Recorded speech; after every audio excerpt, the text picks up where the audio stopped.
other so-called news network or broadcast network other than Fox, you would not have seen any of that.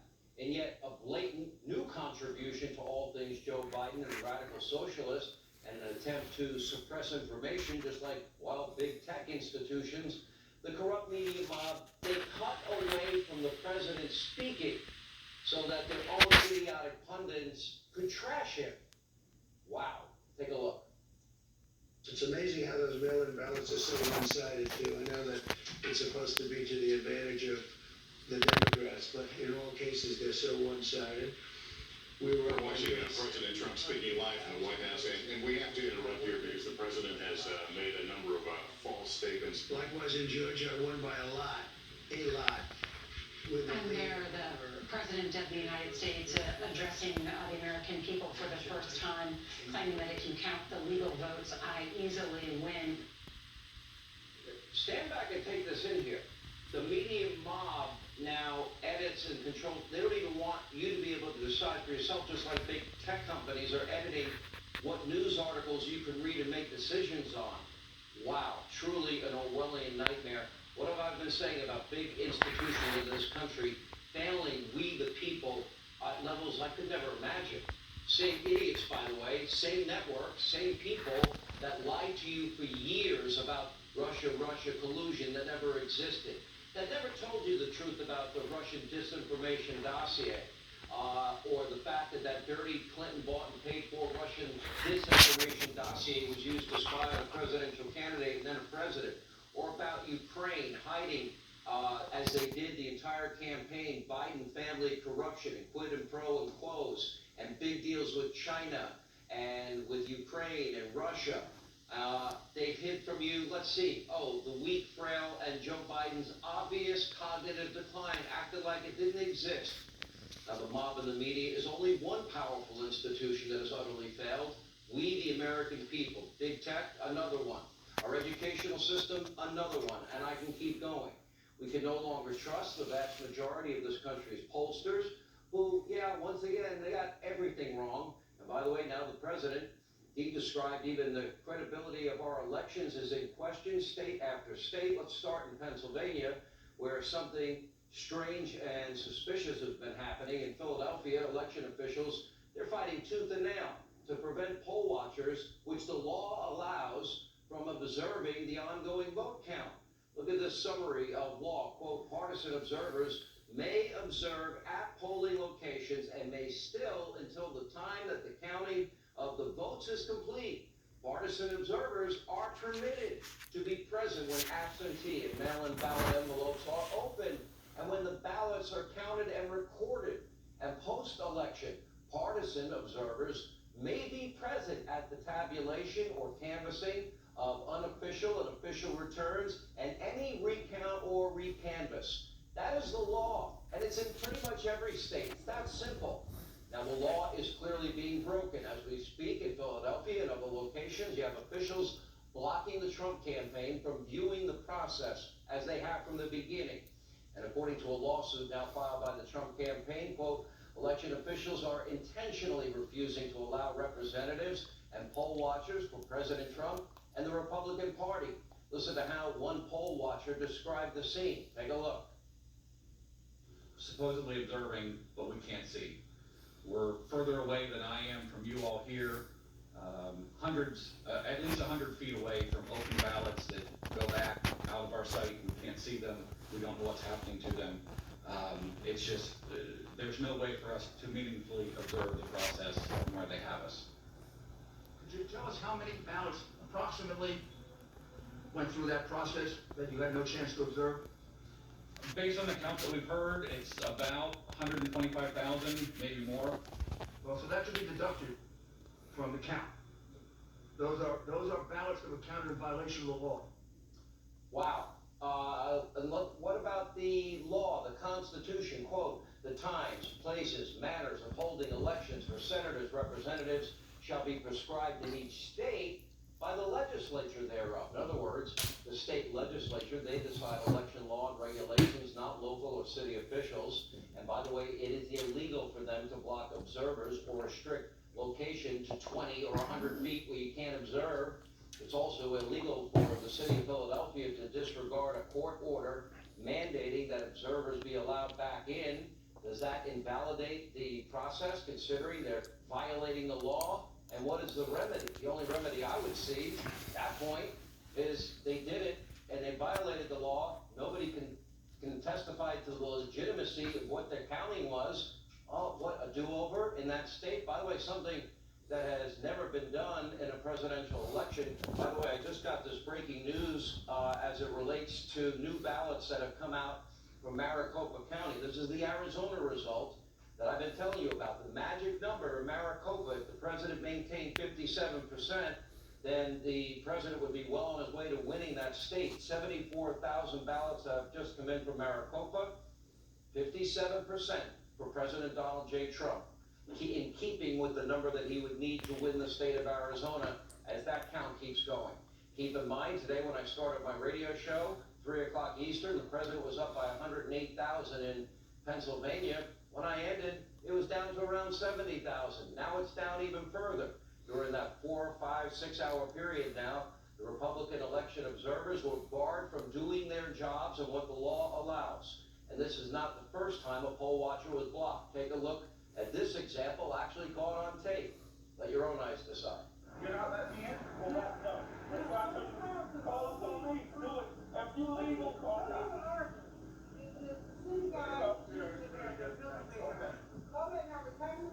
I have a citywide watcher certificate. It's not for this city. It's not. It is not. This is the city of Philadelphia. This is the city of Philadelphia. This is the city of Philadelphia. You want to talk outside? Let's talk. I have a line. I asked you to read the line. The line said it's good in every word in the vision of the city. Even later, the city of Philadelphia admitted that he should have been allowed into the building, but the damage was done, an untold damage, without an observer in the room, as a matter of law. Remember, this is Philadelphia, the land of corruption, fraud, and election abuse. Now, just this year, a Philadelphia judge of elections admitted that he took bribes to stuff the ballot box for Democratic candidates. The city's treasurer was fired after getting arrested by the feds for embezzling money. The city's former congressman was indicted on voter fraud and bribery.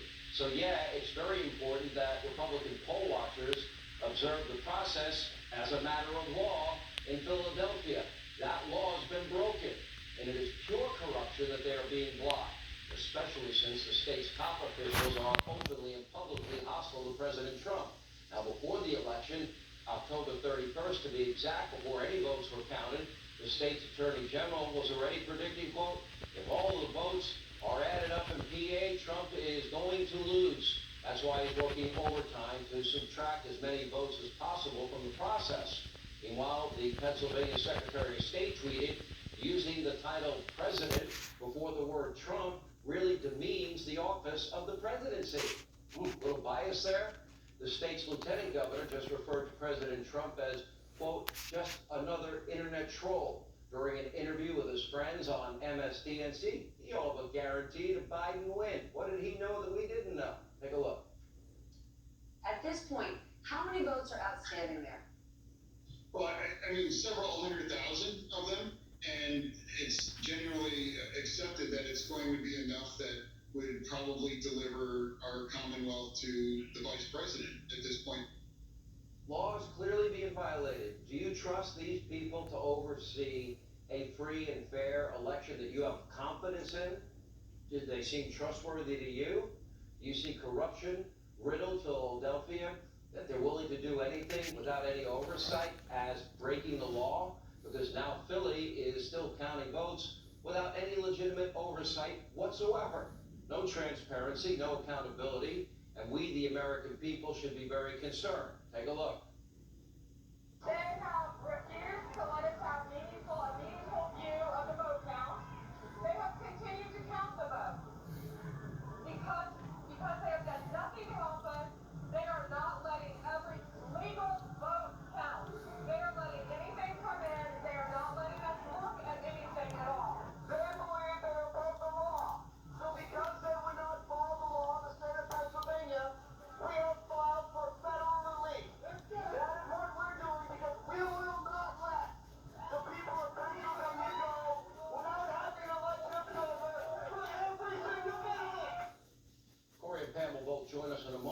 course, sadly, Pennsylvania is not the only state facing really serious questions about fraud and abuse. In Detroit, dozens of poll watchers were reportedly barred from observing the process there, some forcibly removed from the room as local election workers were actually cheering. Take a look.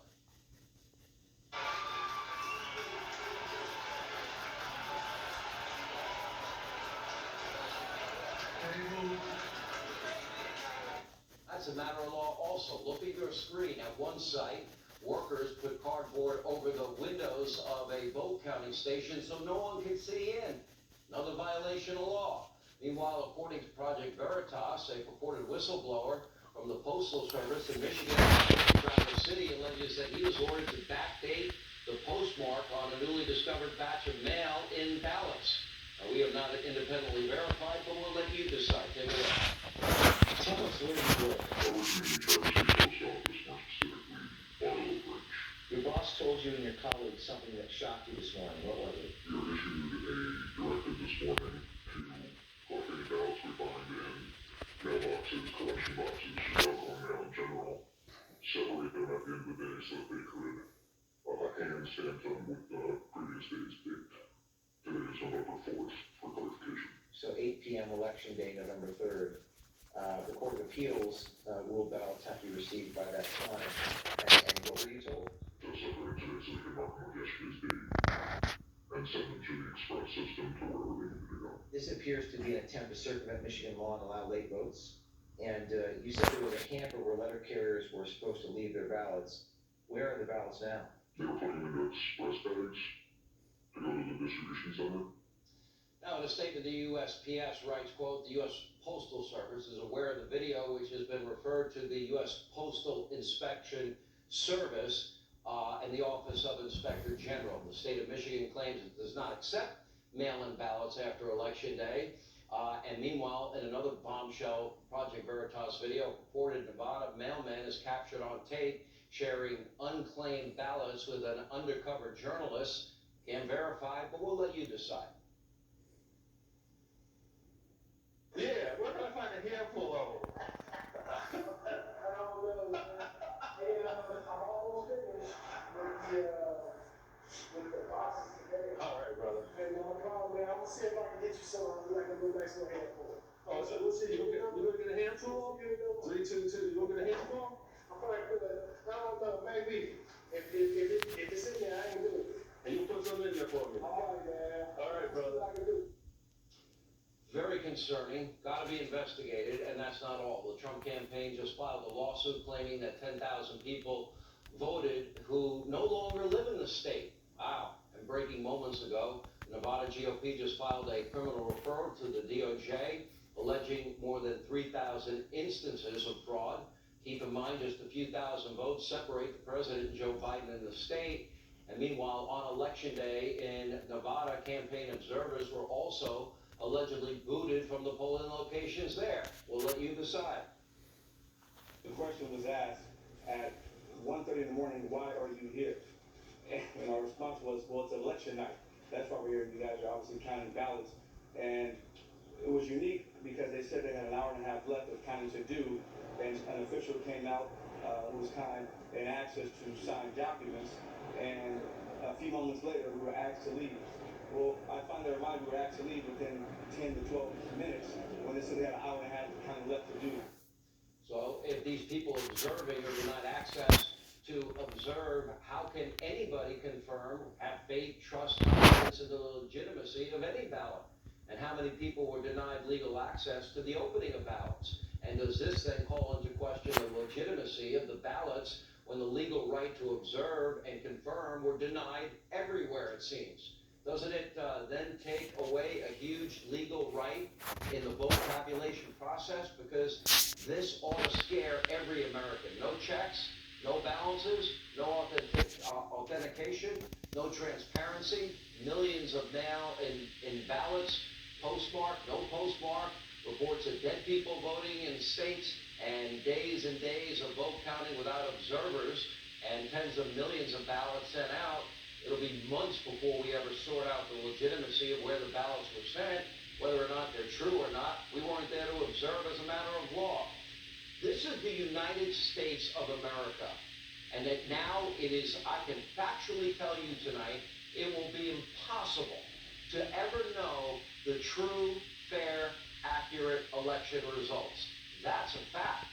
And now we know why Democrats delayed needed aid dollars for the American people and businesses on the first COVID relief package. This is the chaos they wanted, and we're fighting for, and they got. Americans have every right to be suspicious. They have every right to distrust the legitimacy of the results. We have the greatest, best technical minds in the world, and we can't develop a voting system that we can have confidence and trust in, that is a free and fair and honest election that prevents opportunity for fraud and corruption. And meanwhile, we can send people to the moon and back and fly, rover to Mars. Americans will never be able to believe in the integrity and legitimacy of these results. An unmitigated disaster, and frankly, on the world stage, an embarrassment. Here with more, Trump 2016 Deputy Campaign Manager Corey Lewandowski, former Florida Attorney General Pam Bondi, and Trump attorney David Mandel is with us, and Matt Schlapp also. Thank you all for being with us. Let me start, Pam, on the matter of law. In all of these states, is it not a matter of law that partisans have a right to observe the counting? Of course they do, Sean. It's a matter of law, and that's, it's under our U.S. Constitution, and the legislature of each state sets the boundaries for that. Yet, we have these secretaries of state who are obstructing our people from coming in to observe the ballot counting process.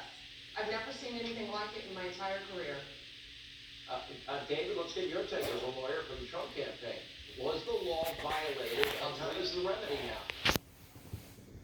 Yeah, I'll tell you, Sean, they're telling us to trust but not verify.